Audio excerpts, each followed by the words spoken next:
Might help if I actually added myself to the show, something I normally try and do while that video is rolling.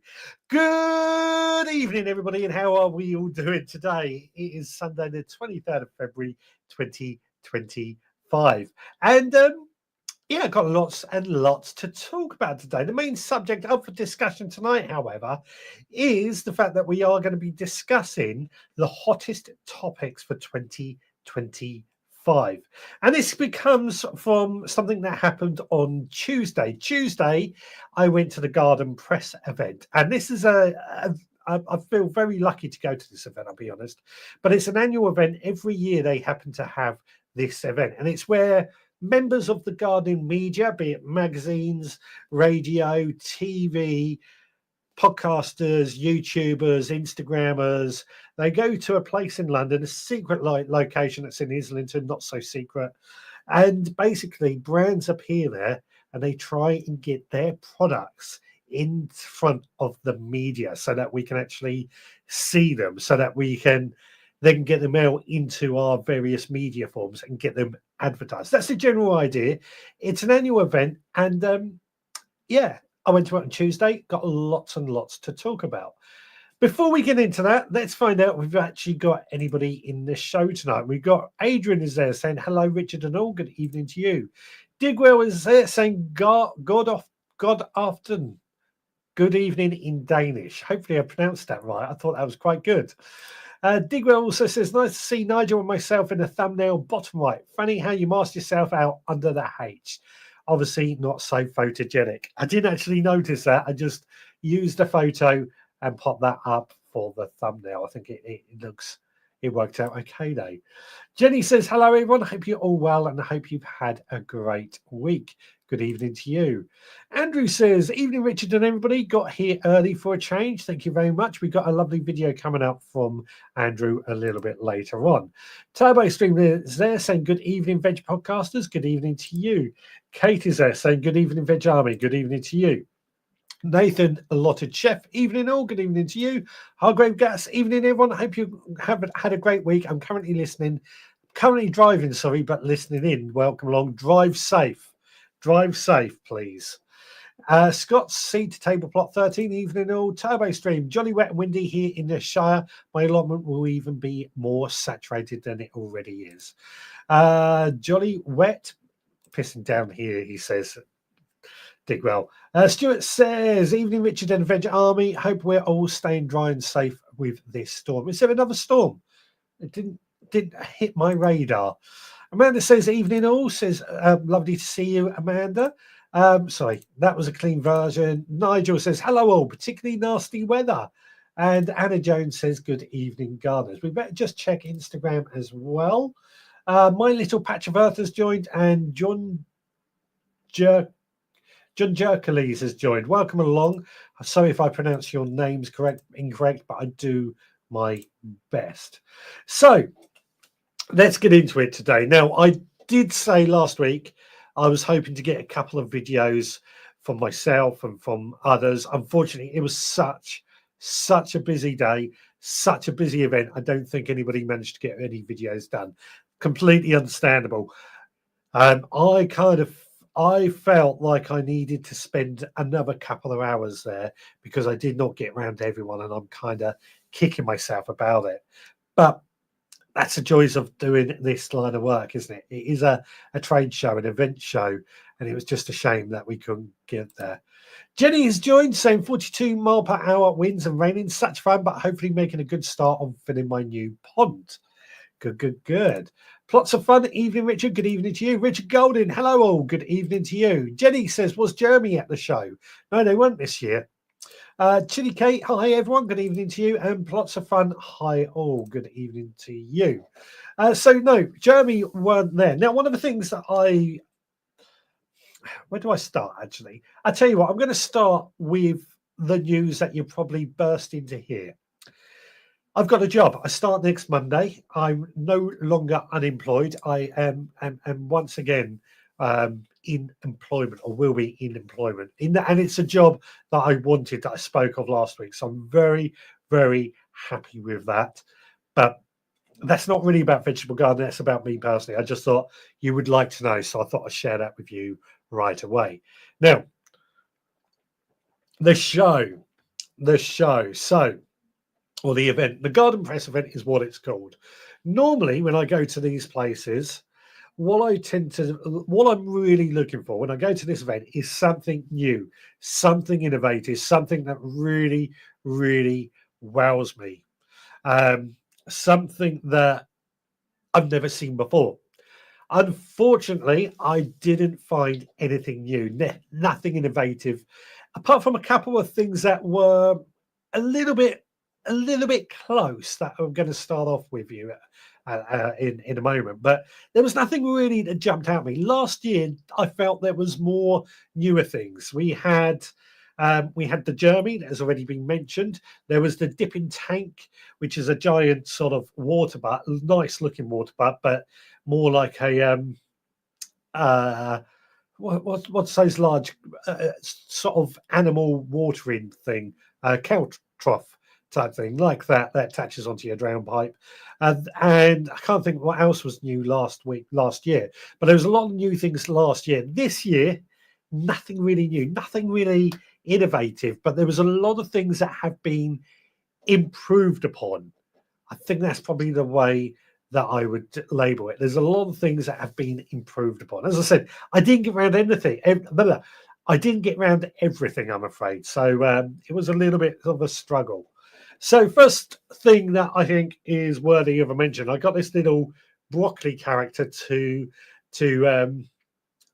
remind me what it is. There's an app. It also works on desktop as well. Probably works if you've got a Mac and things like that. It's how would I describe it? So it's called Fryd. FRYD is how it's phrased. And basically, what it is you can go into the app. You can design your allotment, put all your planting plans down in there, make notes, work out your schedule planting, your companion planting, and things like that. But it also has a bit of a community feel about it, with videos from certain gardening personalities, influencers, etc., etc. It's a lot of good things. It was something a little bit different. We've seen similar things in the past, with it being a website or the planning website that we've used in the past. Just a few things that I felt are a little bit different, or it just brought lots of different elements from the gardening world into play. Now, I actually already had the app, and I didn't realize it. Let me bring up the app and I'll show you what I'm talking about. So that's what it looks like as we log in. And, we've got a few videos from various people there. So there might be an opening, a bit of a forum, and your tasks for this week. So it comes up with your tasks for this week, things like that. So it's kind of quite interesting, really.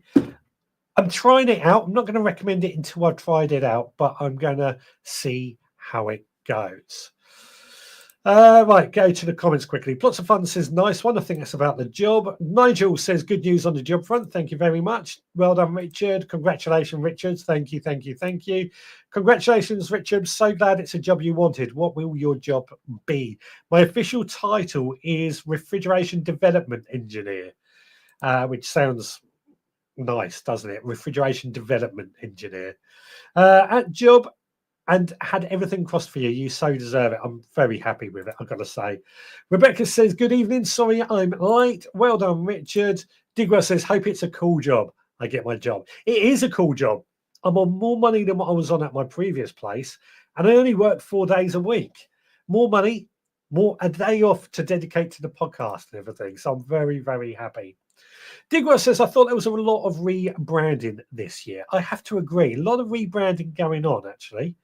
And Jenny says, did you see any products for people with mobility issues / disabled? Nothing jumped out. Nothing jumped out at me as being for that, I'll be honest. Like I said, I just didn't get around everything. There was just not enough hours in a day. I tried, but there was just nothing really. I can't say I saw anything for mobility issues or disabled. But I can certainly pass that information on to see if we can try and get some of that more for next year. Kate says that's a good question. Gary says, good evening. Sorry for the lateness. Not a problem. Lovely to see you. Nigel says, for me, the Garden Press event is about companies showcasing their new products to visitors who can share these with viewers on relative social media publications. Exactly. It's basically brands wanting to get their products into the media to be seen. That's how I figured it out. A few of the tool exhibitors has the usual stuff, but nothing new and not showcased either. No, this is it. Nothing's really jumped out at me in that particular field, but I will certainly be making a note of it. Nigel says, instead for me, it was flooded with TikTok, Instagram creators more interested in promoting each other's channels with selfies. Oh, yes, yes. Yes, Nigel. Yes. I mean, I love Instagrammers and TikTokers, but for me, that's a working day. We're there to see the brands, and I wanted to go around every single stall. Rebecca says, wonderful news and a 4-day week. Happy days, more time for the garden. Exactly. I'm so happy. Good, so happy. Plots of Fun says, hope you won't have to work massive hours so you get time for your plot. No, it's set hours. I don't even have to work weekends anymore. I cannot fathom this because I don't have to be on call anymore, which means I can actually arrange to do things at weekends. Oh, I'm so close to tears with it now. The following day, my Instagram was flooded with absolute. I'm with you on that, my Nigel. I am. Is it a suit and tie job? Congratulations. No, not a suit and tie job. I choose my own uniform, though. I choose my own clothes. Rob says, good evening. Oh, hope you're okay. We're lovely to see you. Digwell says, too true. One of them could be heard at every turn. Mouth almighty. Yeah, the Turbinator. I'm wondering who you're talking about there. Jenny says, I think there is a huge gap in the market for products for mobility/disabled people. It would be amazing to get gardening accessible to all and it would definitely sell. I agree. I think there is an opening there. I will pass that on. Because I do think actually that is something to think about more. Anyway, yeah, so Ford. That was one of the things. I don't know if anybody else has had the app, played around with the app, seen it, or if it has any interest to anybody out there. Let me know if it does, because it's always good to find out. Now, the next thing that I did see, which I felt was a little bit interesting, I can't say this was anything new, but it was these pot sensors, soil sensors, which the data loggers as well, and it sort of it measures your soil temperature, soil humidity, moisture in the soil, calcium, and things like that, and it can be accessed wirelessly. And I thought actually they don't look too bad either. They were pretty interesting. I found. Now these do already exist. Got to say, if you know where you're looking, you can find these items. Effortlessly monitored for water, temperature, air, humidity, etc. And that's the sort of, I think that's the sensor, the Wi-Fi unit. Basically, it's a smart sensor. Now, I find this price interesting on the screen now because it says £60. When I spoke to the woman, she said £35. Admittedly, it was an awkward conversation. I won't go into that, but she said £35, but they are listed here on their website as £60. However, I think if you are really into your indoor plants particularly, and we are here, and you want to keep an eye on all the things that are going on, especially if you are away a lot, this might be something that's right up your street because it doesn't just monitor your water levels, humidity, and things like that. So it gives you a bit of an idea of what is going on with the soil around your plants. I'm hoping everybody can see that okay. I don't know what anybody thinks on that. I'm going to leave that up on screen for a pH level is always so good. Leave that up on screen for a minute or two just to give you a bit of an idea about that. Nigel says the following day my Instagram was flooded with people having selfies and not the products being displayed. Exactly right. Exactly right. This is one of those things that I said to so many people, it's a working day. We are there to work. It's not a jolly. Some people look at me bizarre when I say that, but it has to be said. Plots of Fun says, so that means your plot is going to be immaculate. No excuses. It's still not going to be immaculate. It just means I'll talk about my plans another day. Digwell says, if you need any help on the fridge front, just ask. I've been given an award for my fridge skills by Princess Anne's husband. Only too happy to share. You tell me the story, Digwell. You tell me the story. I'm going to be using that a bit. Turbo Stream says, I doubt I'll be using an app for my allotment. One of the pleasures of gardening is actively putting the screens away for an hour or so. I kind of agree with you there, but this is more for planning and getting advice. Rather than going to, say, YouTube to find advice, it's all in one app. But I'm with you. I am with you there. Digwell says, the trouble is with that Okko, it works on 2.4 gigahertz. No good with BT/EE. Didn't know that. I did not know that. So I've learned something there, but that's definitely something to remember with it. Those water monitors take all the intuition out of having indoor plants. If you have eyes, you can see if your plant needs water. A product for lazy people. Yes and no. Yes and no. I think for me, the bigger thing is when you overwater, that's more of a risk. And I think there is a risk of that. But also things that you can't see. pH is quite important, and all the levels of all the other things in the soil that you can't see. It's not just a water monitor, because like you say, that can be seen, but there's other things going on. And often if it's affecting the plants, it's too late.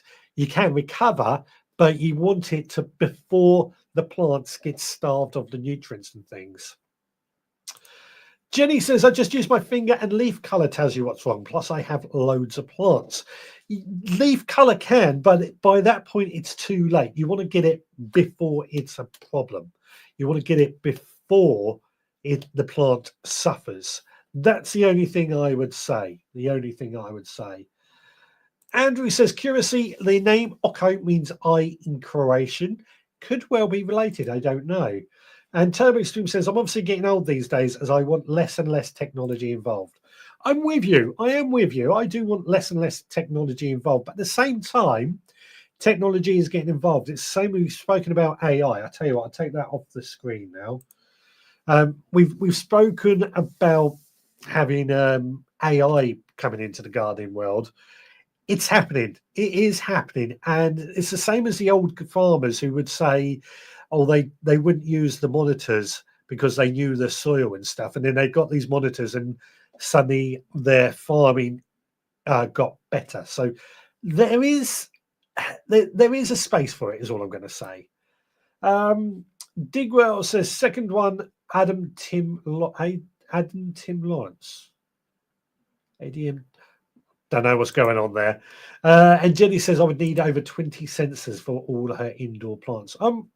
I'm not saying it's going to solve everything. It's just something to think about.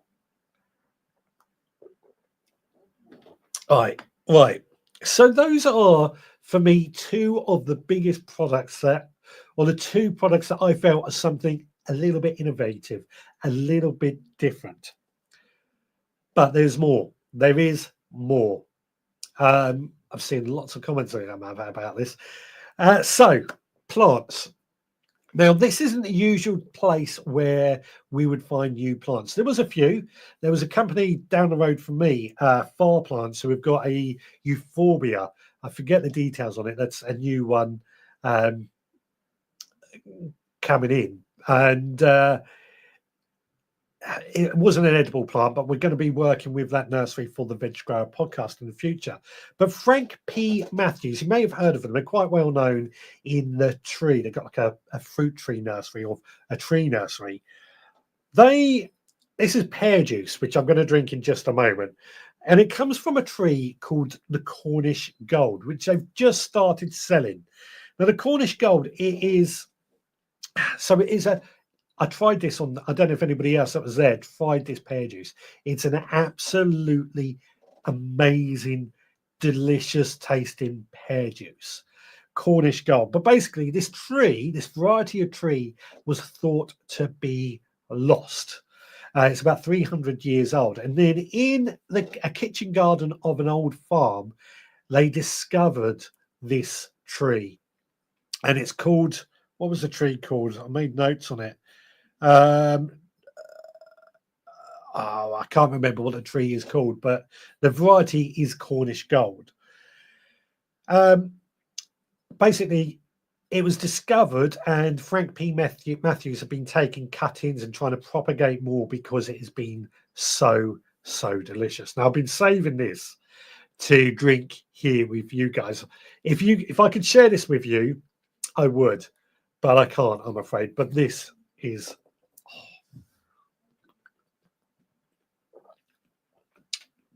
oh my God, that is so smooth.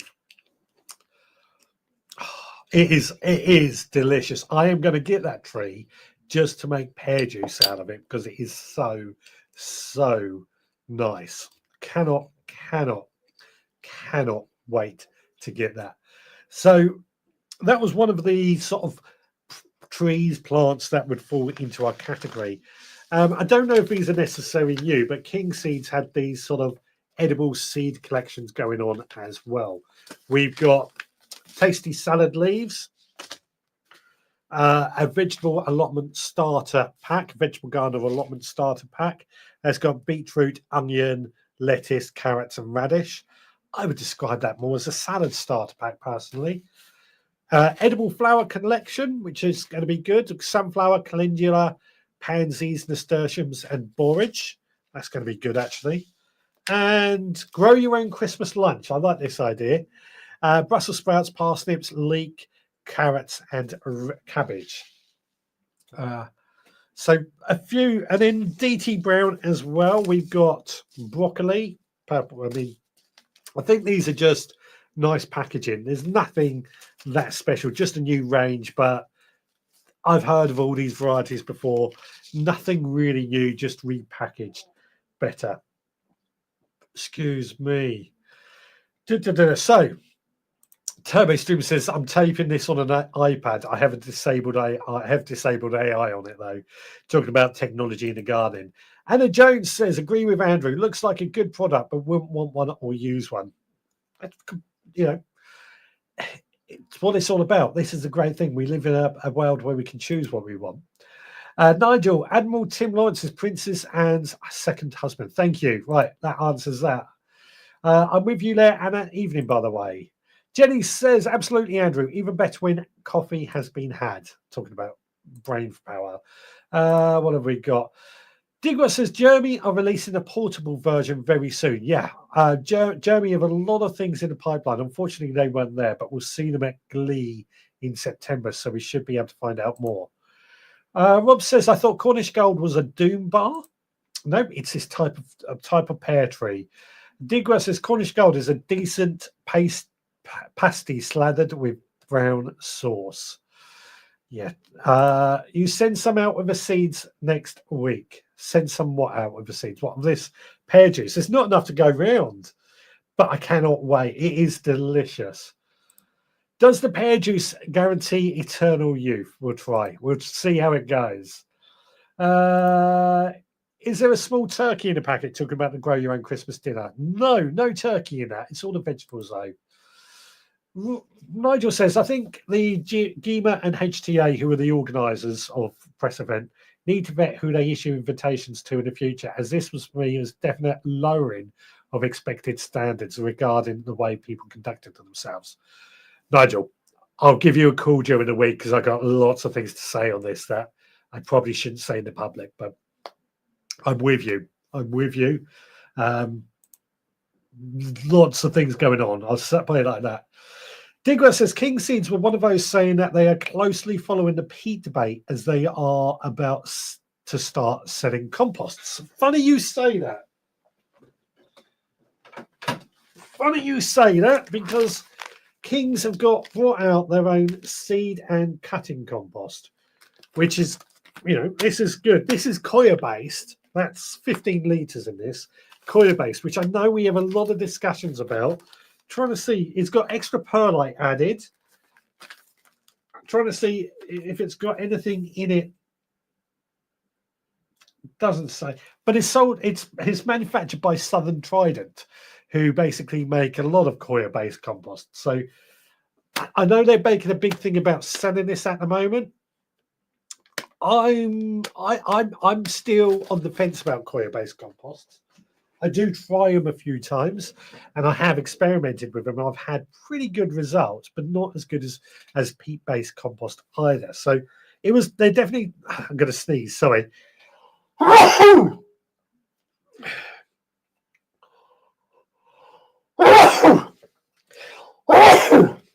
Excuse me. Yeah, there was a lot of discussions about the peat debate going on. One of the things I have to say, though, one of the things I noticed is there seemed like a lack of compost companies at the event. I didn't see Heart of Eden, Rocket Grow weren't there, Plant Grow were there, who I'm in discussions with. And there was quite a few coir-based compost companies there, but I felt it was a bit of a lack of compost companies there. It's a bit of a shame. So there's nothing new on the compost front, apart from coir-based, which isn't new, but lots it going on. Digra says, say it or I will. You don't know what I was going to say. Say it or spill the beans. Digra says, I said, a lot of rebranding. Yeah, there was a lot of rebranding. Jenny says, I have that King's Coir compost. Not overly impressed, if I'm honest. Interesting. I've not tried it before, but we're going to see what happens. What have we got? Nigel says, we'll be trying my King's Seed compost to sow lettuce, onions, etc. Yeah, lots of we're going to have to experiment with it and see just how well it gets on. Jenny says, Plant Grow is amazing compost, fantastic quality. So the people at Plant Grow, the original creators, the family behind it, here's an interesting thing. They've got the same surname as me.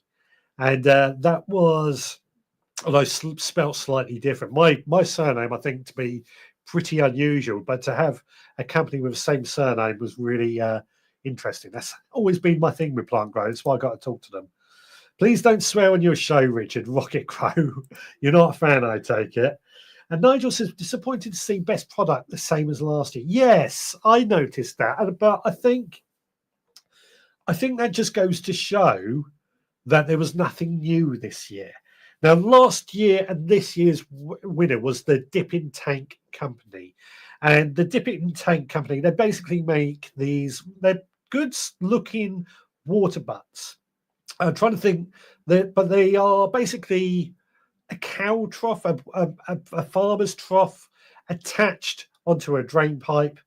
And when it rains, it obviously fills up, and you dip your watering can in, and you go and water it. The creator from it has a really interesting story. And what he did differently this year is that in the past, they've just been dipping tanks that, like your standard water butt, they fill up, and when they're full until you use all the water up.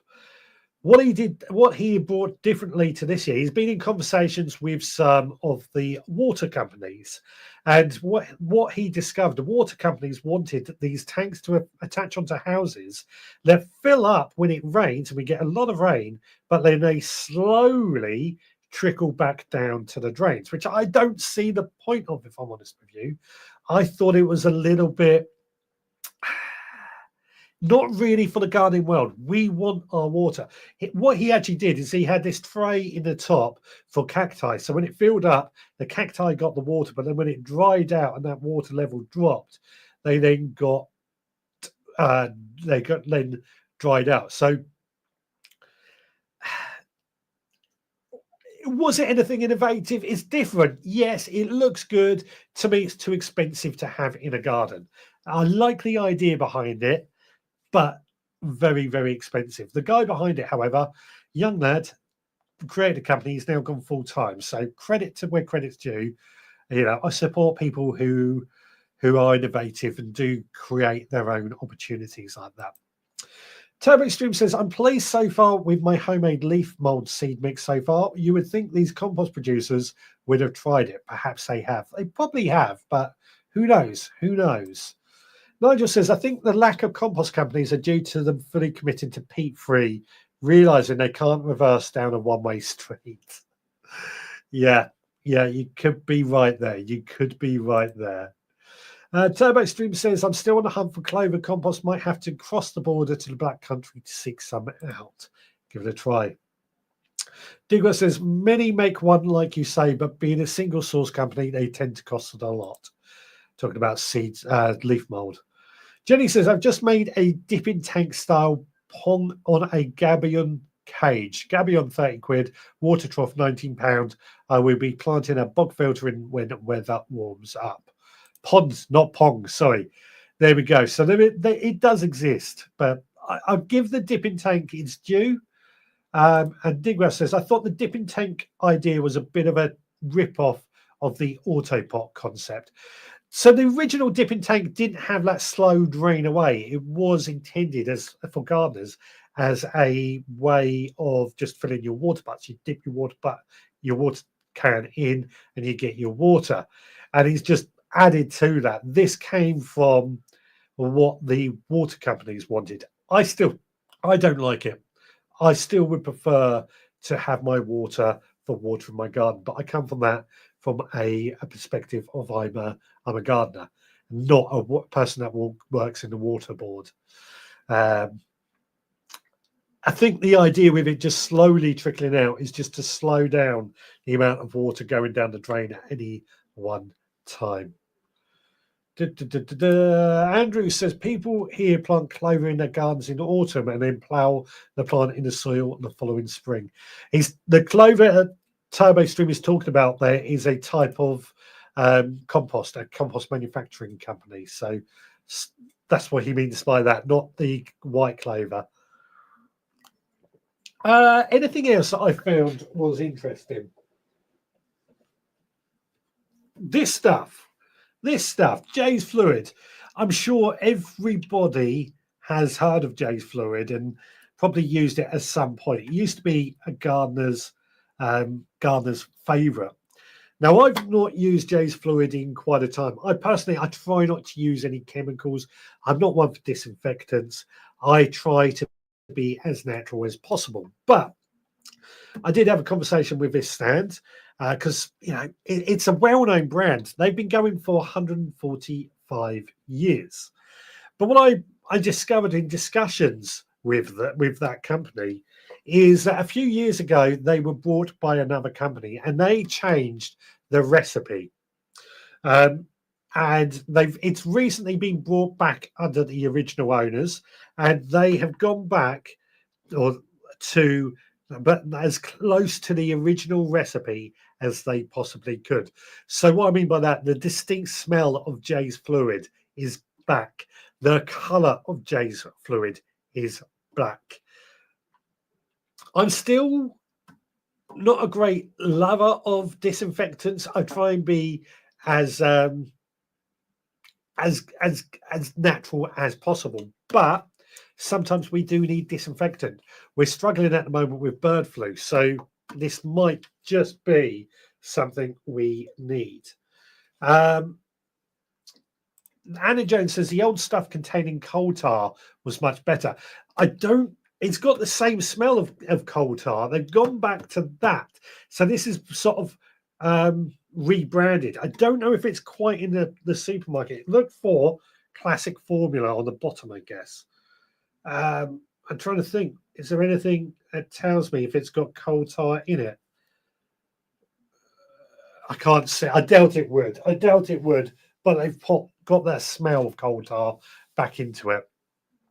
So there's it could be close to it. I don't know. I don't know. I haven't used it in years, but we'll see what happens. Jenny says, let's not start on your bog needs again, Digwell. A fan now, a filter, the list is growing. Yeah. Again, rebranding. Digwell says, yeah, a lot of rebranding going on. Yeah. I have lots of clover in my lawns, Andrew. I use Jay's fluid in my drain, says Turbo Stream. Yeah. It's well known, isn't it? It's by royal appointment, I'm told, as well. As I said, I haven't used it in years, but I know of the brand. You've heard of Jay's Fluid a lot, isn't it? Rob says my dad used to swear by Jay's Fluid. This is my point. The old stuff, the old Jay's Fluid was known and trusted, and I think they've got away from it. And now it's coming back to as close to the original recipe as they can get it. It should be interesting to see what happens. Andrew says, I love the smell of coal tar soap. I recently bought a bottle of Jay's Fluid, says Turbo Stream. I wonder if it's the new stuff. And Stuart says, my dad used Jay's Fluid to clean his greenhouses every year, as well as the outside drains. Absolutely. And this is, again, I just use water to clean my greenhouse, but we should really disinfect it to get rid of any bad stuff, I guess. But I try not to. I think coal tar was banned. I don't know on that front, but I suspect so. Rob says, I clean my greenhouse glass with it. Absolutely. And Nigel says, I think it was Defra Marth that enforced the Jay's ingredients. There was something going on, basically, but the colour, the smell had all changed, and their customers just not really liking it. Benno says, still got a gallon of the original Jay's Fluid. There you go. It's such a well-known blind, isn't it? All that stuff, he says. Nigel says, the original Jay's Fluid had a dilution ratio for combating club root and soil sterilisation. So I did not know that. But that's something. Is it safe to use in the soil? Is it something you'd want to do? I'll leave that up to you. I personally wouldn't, but there's a use there, isn't there? There's a use. And it says, agree with Turbo Stream. Think coal tar is banned. Used to be in creosote also. I suspect it is banned. I don't know, but I suspect it is banned. And Scott says, what's Jay's Fluid used for in the garden? Just cleaning. Basically, yeah, cleaning, disinfecting. So you could use it to disinfect your greenhouse or your garden, your flower pots when you pack them away, or before you use them is probably better. Yeah, disinfecting your tools as well. Anything that can spread disease, and you want to disinfect. If you've got chickens or things like that, then you're going to want to make sure that they are clean as well, so you can use it in those. It's got a wide range of things, but it is still chemical, something I'm concerned about using. Jenny says, Digwell, those Jiffy discs you use, peat free or peat based, what size are they? As there seems to be several sizes available. Turbo Stream, sharp sand and a brush will clean any algae, etc. Yeah. Turbo Stream says, my patio is bad with slimy algae. Tried the organic cleaner, but it didn't do anything. So we'll scrub with Jay's Fluid this spring. Really slippery in wet weather. My patio is bad actually as well. My dad used to water his garden with a diluted mix in the winter, killed all the germs. Interesting. I guess coal tar is carcinogenic. I have no idea on that. Nigel says about 12-15 years ago, the use of gardening aid was removed from the can. Well, this one's an outdoor cleaner, so I'm guessing it lists everything as the being on the garden. Yeah. Actually, on that front, Margaret just looked it up. Toxic to dogs and poultry, has tar, other heavy chemicals in it. Has tar and other heavy chemicals in it. Easy to look up.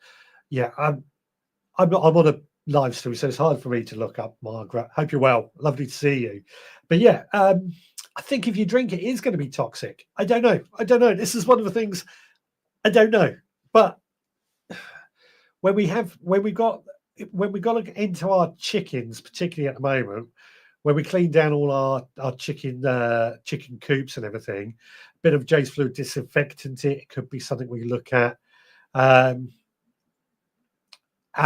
we could also be looking at when we clean our shoes to go in to stop the spread of bird flu. But as I said, there's lots of things going on. Where do we go? I have drains on my patio, Jenny. The sand will go down the drains, I'm afraid. Thank you, Digwell. Digwell says he listed the chemicals as well. Yeah, he did. Where were they? I'm just not going to read those all out because I'm going to get a lot of things very, very wrong. All I would say is that it doesn't appear to be organic, but it is a known brand. It's gonna. We'll see what happens. Now, another thing that I found is this stuff. Now, this is DCM. It's a plant-based feed, which I'm looking forward to trying. Now, this came actually from another company that's literally down the road from me, who I've finally got into, called what are they called? Fargrove. They also run the Garden Superstore.co.uk. So this is a plant fertilizer, plant-based plant fertilizer. So I'm interested to see how well that does. For indoor and outdoor plants, it's got an NPK. Where did it? I did read the NPK somewhere. Be on the back, won't it? Of course it would. 538. So it sounds like a fairly decent plant feed. From what they were telling me, this is used a lot by farmers. I believe because it's plant-based, it's organic, but may not have the organic label. But this is used a lot by farmers, and they're just trying to get this into the amateur market as well. So interesting to see how that turns out. Nigel says sodium hypochlorite diluted to get rid of black moss and black spot on paving. That's a type of chemical? Well, of course, it's a type of chemical. Could be organic chemical. There you go. What else have we got? I tell you what, I'm going to have a quick break. I'm going to pot up a video that Andrew has sent us from his orchard quickly, and then we'll carry on. Hello, Richard and the Veg Growers Army. I'm in my new orchard. This is an orchard that we planted about 10, 11 years ago, and it's the orchard that I've been complaining about on Richard's show. That we planted it, as I say, a while ago. We've never really got any fruit from it. Maybe last year we had about 3 or 4 apples, but I've tried a new tactic this year. I've pruned them over 3 different periods. Early winter, middle winter, and then today I finished the last row over here. And the other task which needs to be done is to paint the trunks white. Now, there are 2 theories why I do this. I do it because I follow my neighbours across the village. One reason is to stop the bugs crawling up the trunks, and the other reason is because it's very warm today, but the nights are very cold and we're still expecting frosts. So you paint the trunks white to delay the budding, the buds opening up. So the white reflects the sunlight so that they don't start too early. So this is why I've done this, and this has been my task for today. And I'll catch you all guys tonight, hopefully. See you later. Bye. Oh, this is Zorro, by the way. Zorro, say hello. Blending in with the trees. Bye. What a lovely video. What a lovely orchard. I'm actually very, very jealous of that, Andrew. Obviously, being in Croatia, a long, long, long way away. But I'm interested because you have said to us before that there's been problems with your fruiting on your your orchard and you're wondering what's going on. You said in an email to me earlier as well, you're wondering about the morning mist, if that could be affecting it. So we're going to throw that out there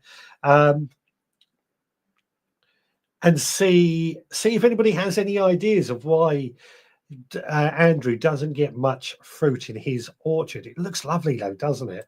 I've just realized I keep forgetting to check Instagram, and we've got quite a few people joined in on there. Dad's on the allotment. Colin B 2024 really rocks has joined. The Messy Allotment Tier has joined, who's going to have a garden at Gardener's World live. Team Ararat there, Jamie's Little Allotment, and Chris Max 78 is there as well. Welcome along. Lovely to see you. Please do feel free to add anything you want to add. Digra says organic means nothing. Strychnine is organic. It's yeah, the organic label, it's difficult because in some ways everything's organic. It's it's a bit of a difficult one to get our head around. Time Extreme says, actually, I just read that soda crystals kill moss and algae. Might try that first before the J's fluid. Give it a try. Got nothing to lose. Great stuff, Andrew, says Digwell. Nigel says, nice orchard. They paint the tree trunks in grease to reflect the sun. They do. They do. I remember that when I went there. Jenny says, great video. Turbo Stream says, be interested to seek the advice of local old timers are the apples, Andrew. And Anna Jones, lovely video. And Jenny says, Andrew, do you have a lot of blossom? If yes, do tiny fruits form, then drop? There we go. That's a good question. And Nigel says, lack of fruit, poor pollination, pruning, watering, pests. So I'm trying to remember what Andrew said in the past. He is in the audience tonight. So, Andrew, do you get flowers on your trees? Do you get... here we go. He's came in. Not really, Jenny. There is little blossom. So that's the problem. We're not getting the flowers. We're not getting the flowers. We're not getting the flowers. So it could be you need a tomato feed to try and see if it's lack of potassium. Is it potassium? Yeah, it must be potassium. Lack of potassium in the soil that is causing it. But that I can't think of much more other than pruning. But Andrew, you know what you're doing. So lack of flowers is the problem. Turbo Stream says, we paid our respects to the old allotment gardener who died this week. The hearse paused at the allotment and a few of us were there to see him off. How lovely. How lovely. Now, carrying on, there was a few more things that I thought I might bring to everybody's attention. Got a lot of these bits to try. This company, Wanty, is making these plant feeds, and I believe these are made out of insect waste, insect poo, basically. So we've got controlled release, triple boost, flower and bloom, fruit and vegetable plant food. These are Aqua Boost granules. They'll go in hanging baskets. What else did we have? And fully controlled release. So basically a load of different types of fertilizers. I believe, if I remember correctly, they were made from insect waste, insect poop. So that is interesting in itself, especially as insects are being used more and more in a wide variety of things. So I hope that wasn't too noisy for the microphone.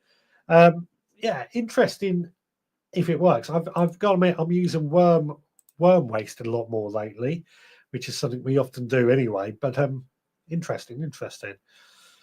Turbo Stream says he had a selection of vegetables on his coffin instead of flowers. That's exactly how I would want it, actually. Vegetables or vegetable plants. What a lovely send-off. Jenny says, if little blossom, it could be pruned. Do you prune hard every year? I've read some varieties do not respond well to hard pruning. And Andrew says, as I said in my mail, locals think that early morning mist might cause the problem, but tomato feed might be an idea to try. It could be It could be the morning mist making it too humid full of flowers, so they drop off. That could be what's going on. The humidity level. That's starting to make some sense in my head now. Humidity affecting the flowers. That is starting to make a bit of sense in my brain. But I could be wrong. I could be very, very wrong, but never mind. Never mind. What have we done? What have we done? I think we've done pretty much everything so far. I did get a nice new fork from from Westlands, who that's going to come in handy. What else have we got? What else have we got? Anything else? Yes. Now this stuff. As I was walking past a stand, and it was a company in London that's been going for 30 years, and they make these sort of. You're probably looking at me thinking, "Hang on, this is a gardening channel. What are you talking about? What would you call this? Perfume and stuff like that." But what this actually is, it's a face and body, or that's face and body lotion, and that is a perfume. But they all act as a bug repellent, so you can put it on and not going to have the mosquitoes come in and attack you and try and bite you because you smell flowers or smell very sweet. Something a little bit different. Did not expect to see it.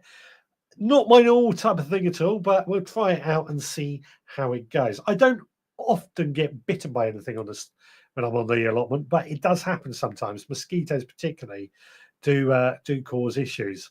And if there's anything we can do to make our gardening a little bit more comfortable, then we need to do it, don't we? What have we got? Turbo Stream says it was touching. I tapped his shed as I returned to my plot afterwards. Very touching, bless him. And I don't prune too hard, but try to contain their size. Could be the humidity. Could be the humidity. I'm going to have to think on that, because it's definitely the flowers, but a tomato feed or a potassium feed might help boost it. But there's something definitely going on. Nigel says, Richard, what are you going to do with that fork now you are no dig? Got to get the compost out, the compost bin somehow, haven't we? So it'll be used for that. To be honest, that will be a prop more than anything. Like that and other things I've got here. They're props. They don't necessarily get used in the garden. Digwa says the Bunty feeds are rebrand as well. They just dehydrated their liquid range to save on postage cost. Yeah, that's true. I don't have a problem with that, actually. I like the idea of reducing the amount of waste, reducing postage cost.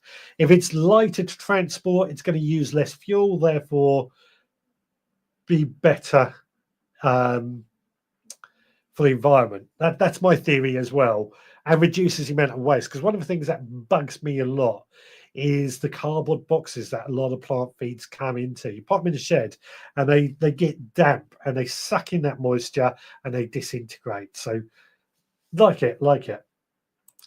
Digwell says a new fork for the compost. So posh. Gotta do these things. We gotta do these things. Nigel says we'll need a bigger shelf at the back soon. I will have to swap things around. Jenny asks, Andrew, have you done a soil test? What are your day night temperatures of flower buds would be forming? Leaf size, shape, and colour okay? Are they all the same age from the same supplier? A lot of questions there.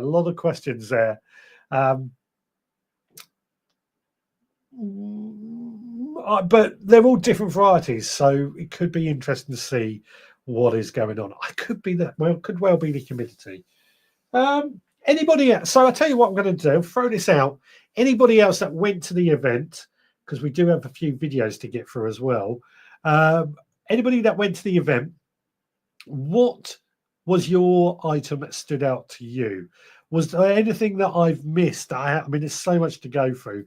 Anything that I haven't talked about that you noticed? For me, my favourite thing has got to be this pear juice.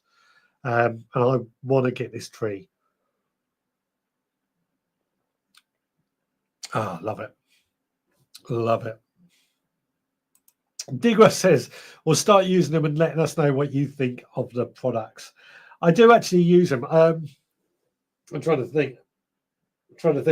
What I tend to do, if I get sent items or like that, I try and get 2 of them so I can have some behind on show and then some that I can use. But yeah, I probably could do with using a few more of these. Although, like, I know this is going to be empty. This bottle here is actually empty. I'll shake it up by the microphone for you. I've used that. Pop that back. What have I got? Nigel says, I thought the show was poor compared to previous years. Maybe better incorporating it into Glee. Nigel, I kind of think it wasn't quite up there as it's been with other past years, except for 2021 where it is all online. The biggest trouble we had, I feel, is that there's too many exhibitors and not enough time to get around them.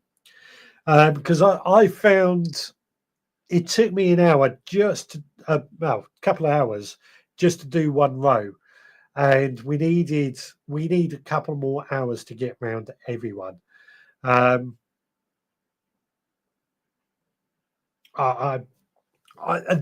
my complaint with it, and because it's so busy, there's so much to go around and do. You're rushing a bit. And the good thing about Glee, although it's a totally different show, it is for 3 days, so you do get round everybody if you should want to.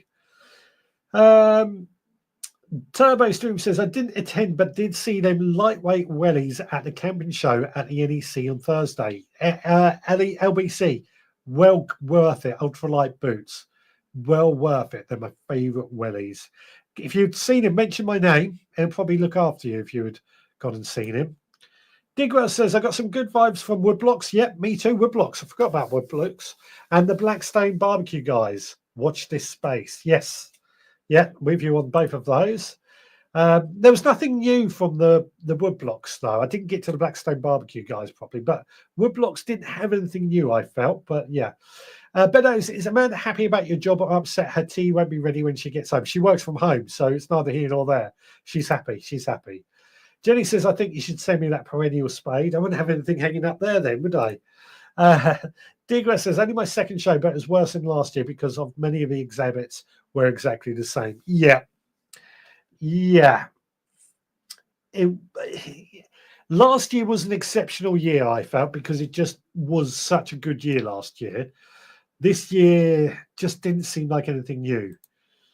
I think there were companies there with established products and nothing new. Yep, I'm with you. I'm thinking of one company that is there every year and they don't seem to do anything, although I've got a bit of a chat with them. I did a sword test years ago, slightly alkaline. There are 3 varieties, James Grieve, Red Elstar, and Blood Red. Yes, all the same age and from a very reputable company in town.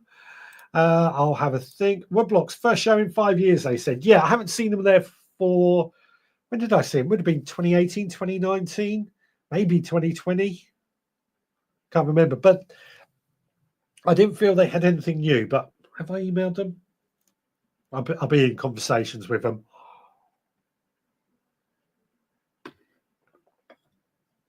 I'll be in conversations with them and see what we get. Turbo Stream, but the free fork is about as you were at a fork in a road with your job. Yeah, definitely. I can send you a photo of me with the perennial spade. Fair trade. You know what? It would be good to get photos of you guys to hang up here, actually. If anybody wants to send a photo to hang up, get in touch, because that would be cool to have like a cool wall type thing that like they used to have on Top Gear, something like that. Autoport, all old stuff, really? Yeah. Autoport did have, when I went to their factory last year, they did have something in the pipeline. I was hoping to see it this year, but they didn't have it this year, not already, or they weren't, or it's not ready for market. But there is something coming out for the Autoport. That's all I can say. Woodblocks have been there a few years ago because one YouTube gardener was asked to not film them on his plot. I know exactly who you're talking about there. Yeah, I know exactly who you're talking about there. I remember that very, very well. They rotted, if I remember correctly. Kate says, or a rogues gallery. Yeah, or a rogues gallery.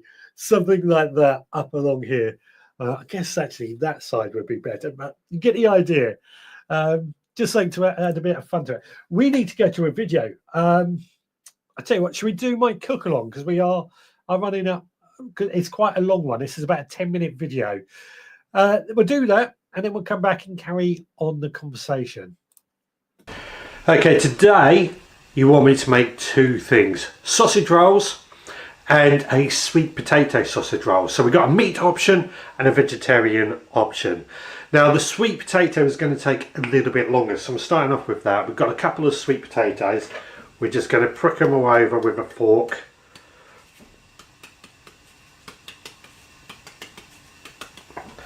And then we'll roast these. I've got two of them, which should hopefully provide us with enough. Roast these in the oven, which is on gas mark 6, for about an hour. We then got to let it cool down afterwards so we can handle it. But we got that started anyway. Now of course, just sweet potato or sausage meat on its own isn't going to be very adventurous. So all I've got here is just some chopped onions, 3 chopped onions I've just sweated down a bit just to caramelise a little, and into which I'm going to add a bit of squeezy curry paste just to add a bit of flavour and a bit of spice. Give that a good mix.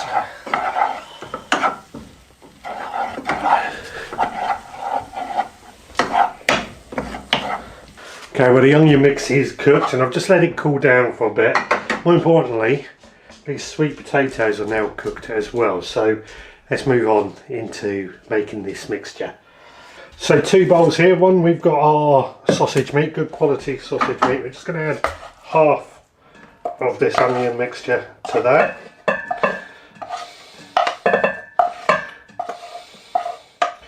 Then we'll give it a good mix around. The other half we're going to put in the other bowl.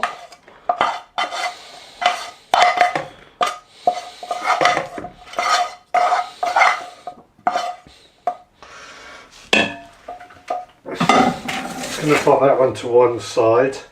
In the meantime, let me just flick the camera around so I can make sure everything's in shot. I'm going to take our sweet potato, that looks good, and just peel off that skin, because what we want is this flesh. It comes off so easy, so easy. In there, we'll grab the other sweet potato, same thing, peel off the skin because we want the flesh.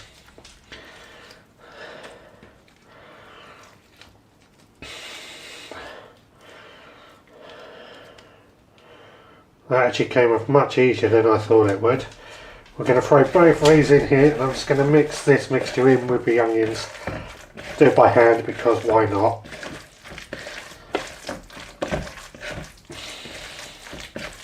And we'll repeat that with the sausage mix as well, give it a good mix so it's all into one.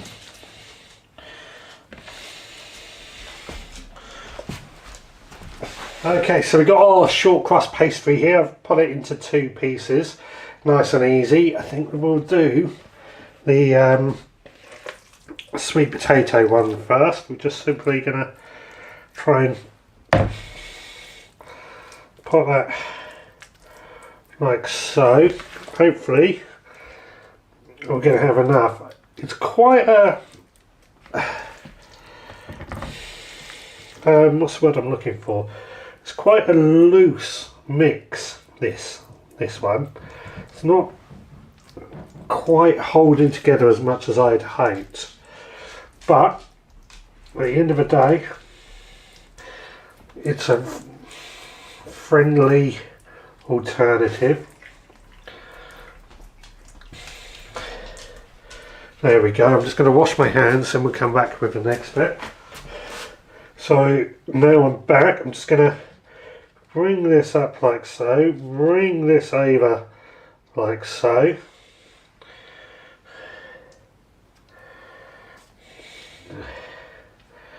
And we're going to try, where's my fork? Just crimp this back together, dead together.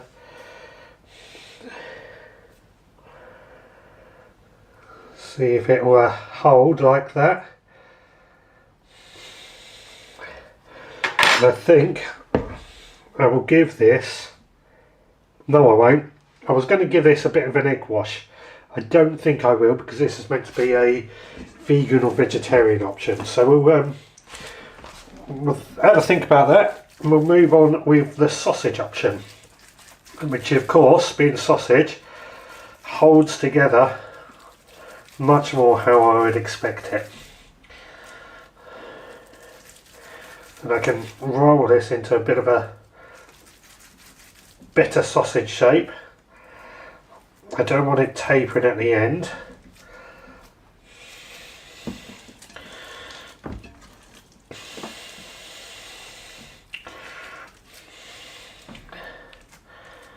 Good quality sausage meat, as always, is essential.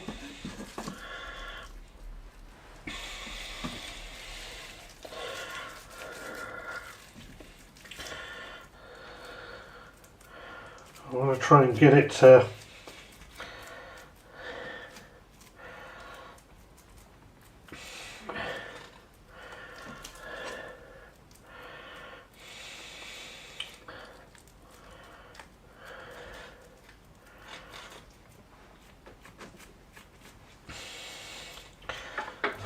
I'm getting very fussy in my old age about presentation. We're doing our best. I'll try and mix the two together. Okay, I'm going to wash my hands again, then we'll pop that into a sausage roll. So up we come. And over with that. Just to try and get it together. Seems to be going the way forward.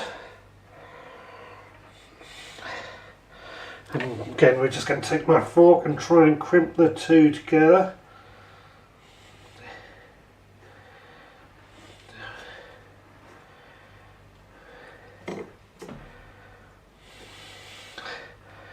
There we go. Now this one I am going to add an egg wash to. If I could find our pastry brush, I would be very happy, but I don't know what's happened to it. I was looking for it the other day. So I'm just using my fingers instead to brush it all over, give it a good sort of glaze, is the idea, and also work this crimp so that hopefully sticks together a bit better. I haven't made sausage rolls in years now I think about it, so I'm a bit out of practice of.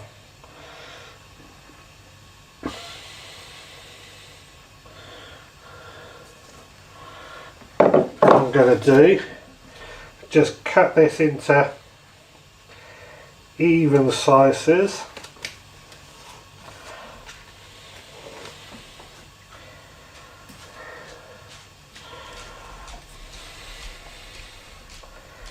Same with the sweet potato one.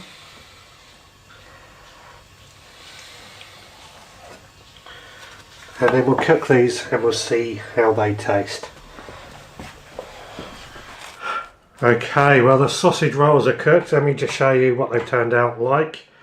The egg wash worked better with the sausage mix, although we have got a bit of a soggy bottom. It's a little bit of a soggy bottom. What does it taste like though?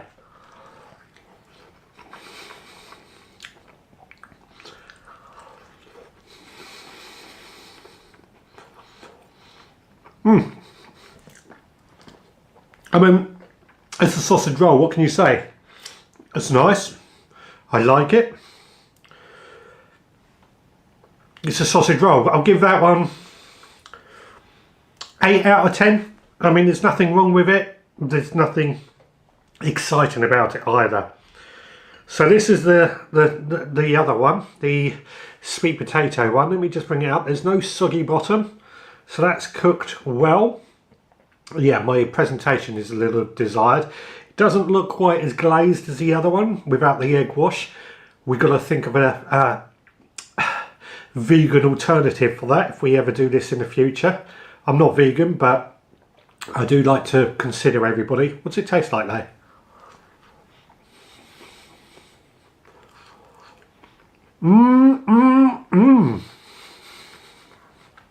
That is good. That is really good.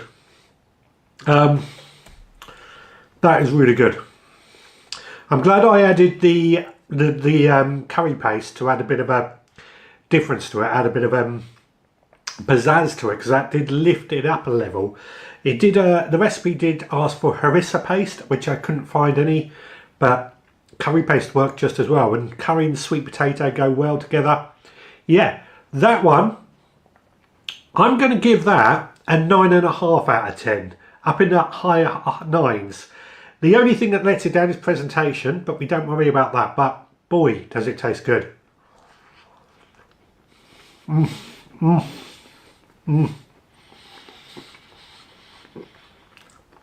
going to finish eating these. Back to the studio. Indeed, that was two different types of sausage rolls. Well, a sausage roll and a sweet potato roll. I've got to say the sweet potato is absolutely delicious. Really, really tasty. Sweet potato, we do like sweet potato here, but that was absolutely delicious. The sausage roll, nothing wrong with it. It's a sausage roll at the end of the day. I think it could just do with something to lift it up. The curry flavour was more prominent in it. Excuse me, sorry. Curry flavour was more prominent in the sweet potato one. But again, nothing wrong with the sausage roll, just not as good. What have we got? What have we got? So Nigel, I was saying the Autopot new product is available in the Asia market. It's a self-watering shaped pot for indoor use. Was unveiled at Glee alongside their RHS endorsement. There's more in the pipeline. I think from based on what you're saying, but yeah, more in the pipeline. Amanda says we'll 100% be making these sweet potato sausage rolls this week. Do it. They were delicious. Digwell says he's going through his goodie bag to see what I've missed out. I had 13 bags I came back with. 13 bags, weighed a ton. I'm not going to read those out. Jenny says I could eat sweet potato every day. They are so delicious. I could eat them quite regularly. They are nice. I like to try different speciality sausages as my sausage roll mix. Yeah, I'm with you on that. I do like a good sausage mix from a butcher's, of course. Yeah, good choices. Good choices. Allotment Tool says you can't beat a good piece of sausage meat. And Nigel says the sausage roll would go down and well with a nice pint of ale. Absolutely. A nice pint of tribute. Try puff pastry next time. I did think about puff pastry, but when I've tried making puff pastry from home, it just takes so long. He also says he's feeling hungry now. 30 minutes until Bubble and Squeak. And Turbo Stream hungry now too. Yeah, it's good. Jenny says, well done, Richard. Both look delicious. Thumbs up from a vegetarian. Olive oil or vegetable oil instead of an egg wash for vegans. Thank you. I didn't know what to use, so that is very, very useful. Olive oil or vegetable oil. Perfect. Thank you. I will remember that for next time. Don't forget, you need to suggest an idea for a recipe to cook for next week. I know we have only got 15 minutes to go, but an idea for a recipe for next week. Jenny says, I love Bubble and Squeak. Hang on, Bubble and Squeak sausage roll. That would be delicious. Well, that's an idea. Looks great. Any news on your sweet potatoes from last Sunday? I think we have some tiny roots. Let's have a look, shall we? This is why we're leaving them right behind us. So, maybe, I don't think the camera's going to pick them up, but I can just start to see some white things that might be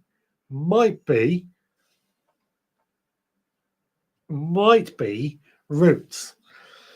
Fingers crossed, fingers crossed. Digra says also to pepper up, brush the inside of a pastry with mustard. I was trying to with a sweet potato. I thought that might overpower them, but yeah, mustard on the sausage roll definitely would work well. Any leftovers will be made into patties and frozen. Talking about this bubble and squeak. Oat milk is another alternative to milk for brushing and glazing the sausage rolls for any vegetarians or vegans. Trouble is, we don't really have oat milk in this house, so we'd have to buy it just to do that, which seems a little bit of a waste to me, in my opinion. Yeah, so I need a suggestion for something to cook for next week. In the meantime, I'll tell you what we'll do. We will go to my mission, because that's another quite a long video. It's a 5-minute video mission for this week as well, because I'm going to need a mission from you guys too. Now, this week, the mission was to design and work out the costings for a seed starting shelf, grow room, that type of thing. That can either go in the loft or in the garage. And I've given it a lot of thought this week. Now, I've had lots of different ideas, and we spoke last week about how we could use our loft as somewhere to grow lots of plants. And I have to admit, I thought this was a great idea. I spent a lot of time in my loft lately, clearing it out, and it's certainly something we're going to look at doing in the future. But before I can actually start growing plants up there, moving stuff up there, I'm going to need to properly board it out. It is sort of boarded out, but not brilliantly, but I would need to properly board it out and properly run electrics. So we're probably looking about £500 spent just doing that, because my loft is quite big.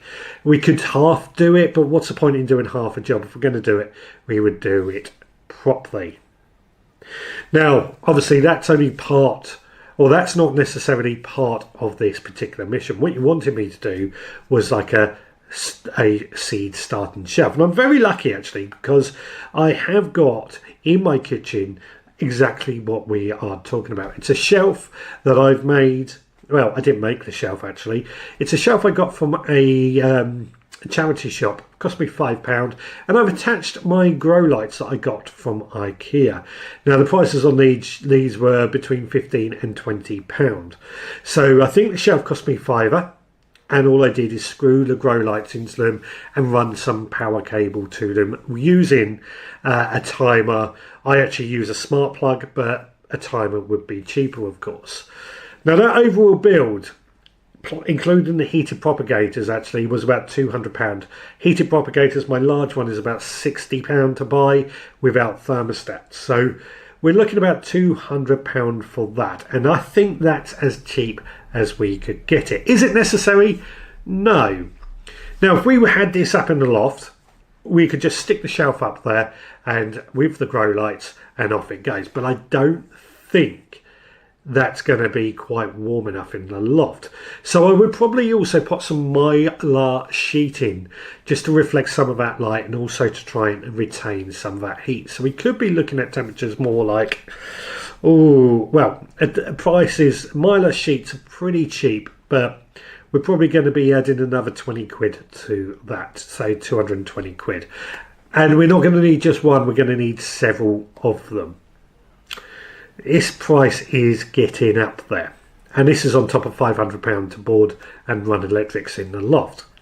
Now, the other area that I thought about growing in is my garage, and in my garage is not much light, so we're definitely going to need grow lights, but I do have some metal shelving which we could use. Just attach grow lights to that, put our seeds on it, and I think that should be good enough to go.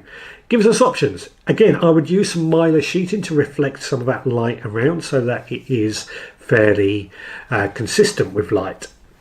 And one of the other things I've been thinking of doing in there, which I think would work quite nicely, is actually I've got a fridge in my garden, a little bottle fridge, and I spoke about this last week. Move that in there, attach a grow light on the inside, it's insulated, so in theory it should last quite well in there as a seed starting fridge type thing. We could always wire it up for the fan to work. Now that fridge is going to cost me nothing. Grow lights might cost me £20, for example. So for 20 quid, we've got an insulated thing. Now we can't put that in the loft. It's too heavy to go in the loft, the fridge itself. But in the garage, I think that's what we're going to do. So I've designed it, I've got the ideas, and we've got various things that we can look at in the future. Now, whether it works or not is another question, but we'll find out in the not too distant future. Of course, the one thing I'm struggling with, as you know, I was unemployed. I do have a job coming up, but money is tight. So anything we do needs to be done on a boot shoe strap, or whatever it's called. Right, guys. Let me know what you think on these ideas, and do you think my pricing is about right? Back to the studio. Oh, don't forget, I need a mission, a challenge for next week as well. Right, guys, see you again back in the studio. Indeed, I need a mission for next week, but that was this week's mission as well. Was it a mission completed or mission failed? I think it's completed. I basically came up with a rough cost of all the parts, came up with a design, kind of already got the design going, and a few ideas of what we can do. Just need grow lights, just need to be able to afford grow lights for it. More on the podcast tomorrow, of course, about this very, very subject. Now, as a suggestion, Jenny says, how about a recipe for a food flask to eat on the allotment? Too cold / wet to cook on the lottie, but a warm lunch always welcome. It's an option, something we can take to the lottie in a flask. I mean, that's generally soups, isn't it?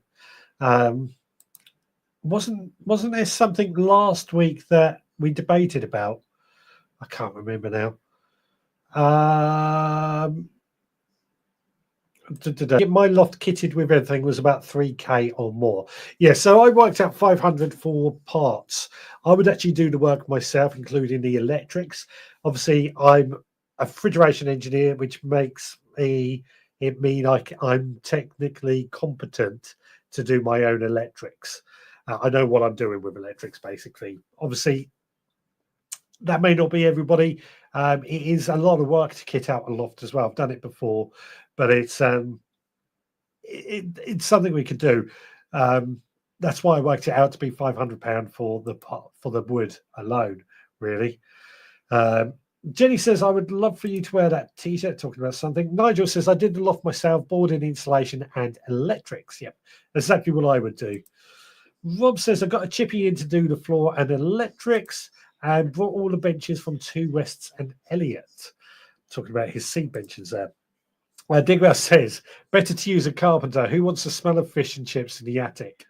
It depends if you live above a fish and chip shop, I guess. To do your loft right with good grow lights, you need 5k. Yeah, I mean, this is the trouble. Grow lights, you can get some for sort of £20 for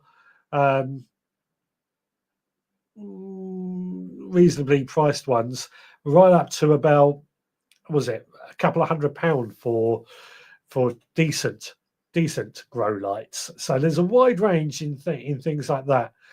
A wide range in price on the grow lights that we could have.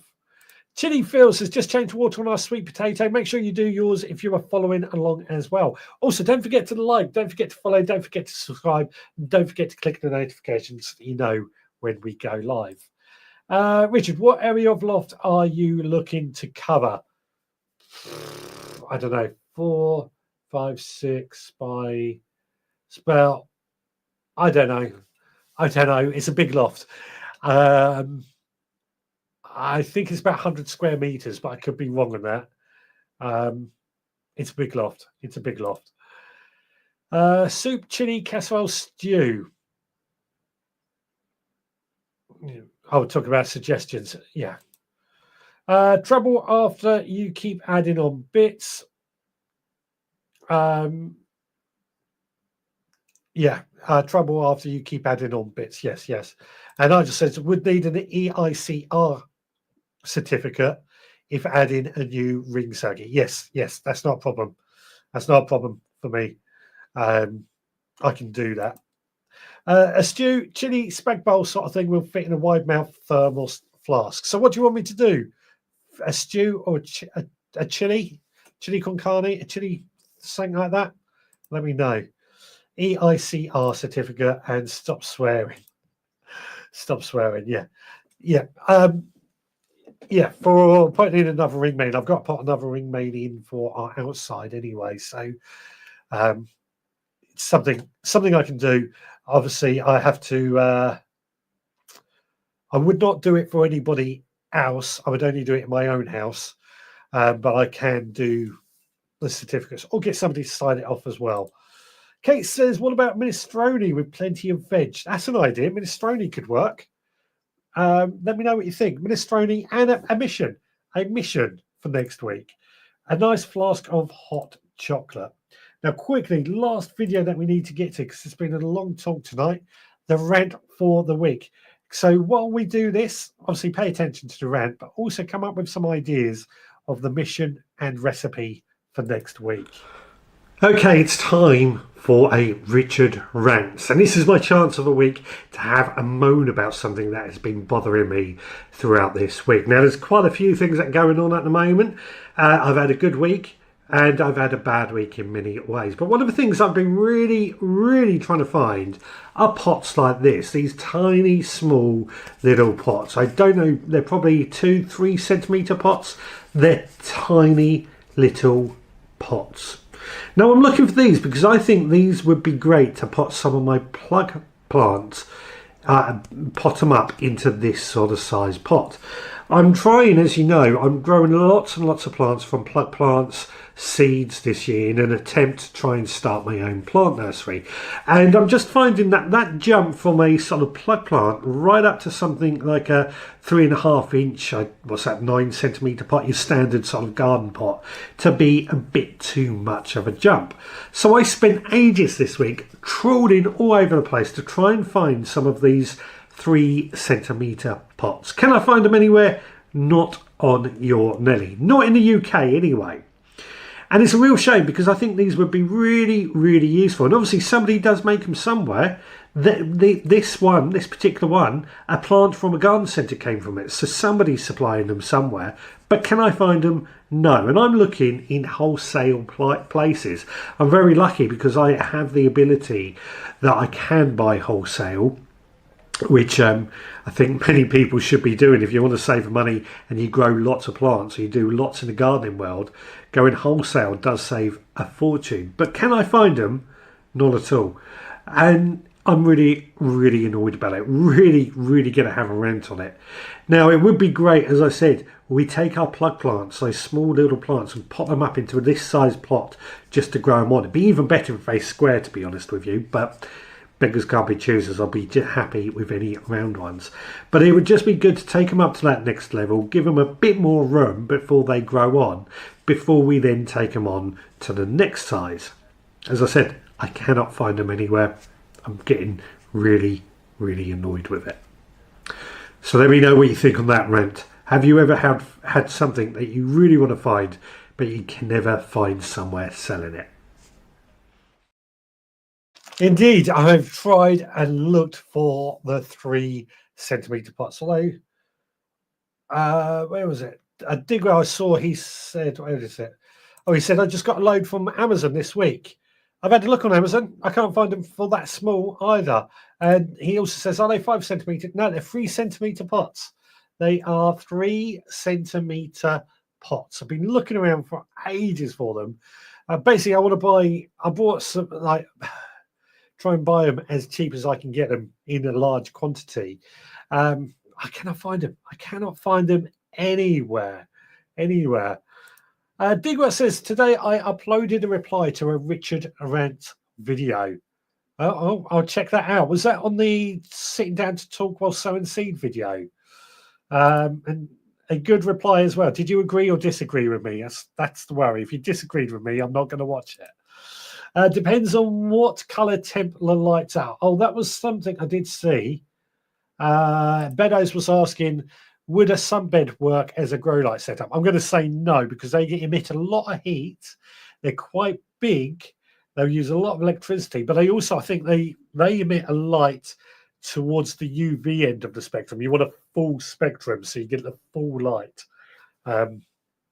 right throughout. So I'm going to say no. I wouldn't try it either.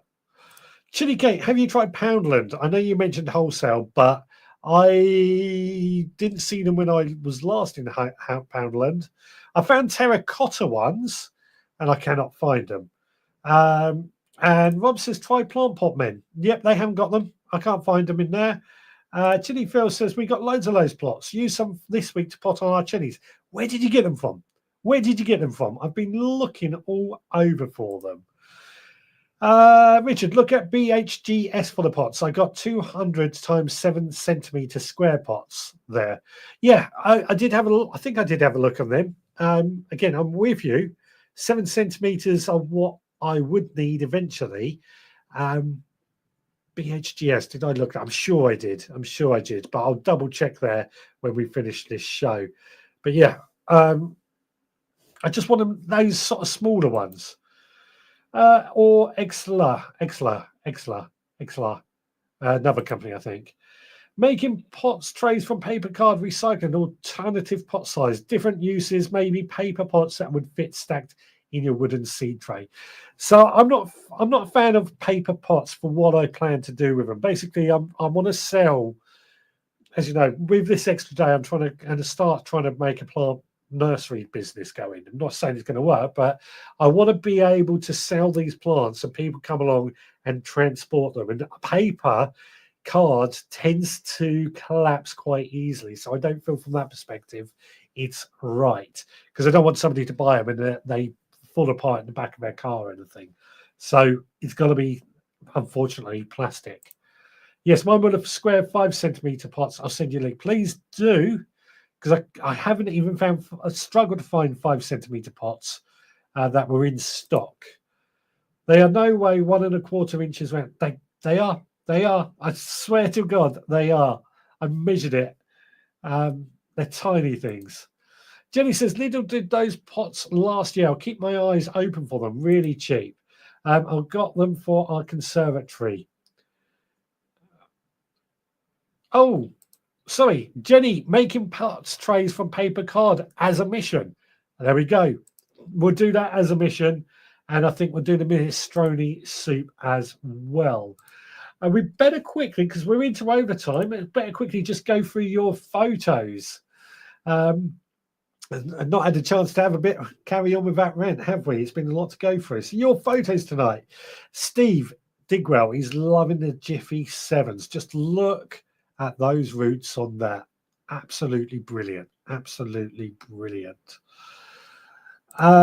Gary has started his sweet potato slips off, just like we were doing last week. Looks stunning. He's trying 2 different ways. He's done the way we did last week, but also he's cut sweet potatoes in half to see if that would work as well. Be interested to see how well that gets on. Beddoes humour at its finest. Me checking on the seeds I just planted. And he added he's checking on them every hour. And I expected reports every hour on the hour to find out just how they are getting on. Nathan says his garlic is looking great, but he's concerned over his overwintered onions. Don't worry. I think all the overwintered onions are looking a little bit sad, but they're starting to perk up. So I think you'll be okay. But the garlic is looking good nonetheless. Stuart says LD this week has got garden week, so perhaps I have to pop in. Was it? No, it's Lidl that was mentioned for the pots. But perhaps I have to pop in there and see if they have to have any of these pots. Ian has shared this piece of advice. It basically gives you an idea of how many plants you need to grow to have all year round vegetables. Things like 25 asparagus plants to give you asparagus or enough asparagus to last you all year. Lots, basically. Chilies, they've also started off a sweet potato like we did last week, and this is their attempt. It's looking good. Love to see how it gets on over the coming weeks as well. This has been a good one for us all to join in on. Lee has got a few more beds to fill ready for the season, but his allotment is looking damn good, I've got to say. Damn good. So please do keep sharing your photos, posting on our Facebook group, send to me via social media, or email me, richard@thevegetgrowpodcast.co.uk. That's richard at theveggrowlpodcast.co.uk. The Messy Allotmenteers said easy scone-based pizza as a suggestion for something to cook. Easy scone-based pizza. Interesting. Right. We're going to have to get out of it because we are into overtime. We're dragging you on. But I buy plugs that are soil block grown, wrapped in damp paper. Would that work? I haven't got any soil blockers. It'll be something we'll look at in the future. Maybe something we look at in the future. But for now, we just need to get it up and working. Thank you all for a great live. See you all next week. Where are my propagator picks? Of course, Digwell. I forgot. Well, I didn't forget. Not Digwell, sorry. Nigel sent me some propagator photos as well. Let me just bring this up. I can show this. So this is Nigel's Vitapods in his guns. I will put this on the show for next week. Sorry, Nigel. That's his Vitapods in his greenhouse. I knew there was something I was forgetting. And that's his Vitapods in his loft as well. These Vitapods have got some really great reviews. Also inside a grow tent. So I will absolutely... I'll get those up next week. Sorry, Nigel. I'm very, very sorry. Digwell, a 50p is 3 centimeters. Yeah, that's it. That's about right for that part. And Andrew says, thanks, Richard. Night, everyone. It's been a joy. Right, I think it's time to get out of here. Thanks so much. Hopefully, I've remembered everything. What we're going to talk about next week, I will figure it out during the week. Right, I can't find... Nigel says 3 centimeter pots on Amazon. I couldn't find them. I did the search while I was talking to you. Apart from terracotta, I cannot find them. Anyway, I'm going to get out of it because we're well into overtime. We will be back again next Sunday. Hopefully you've enjoyed it. I'll think about what we're going to talk about, and I'll try and put it out on a reel later on in the week. Anyway, right, guys, you take care. I'll speak to you again next time.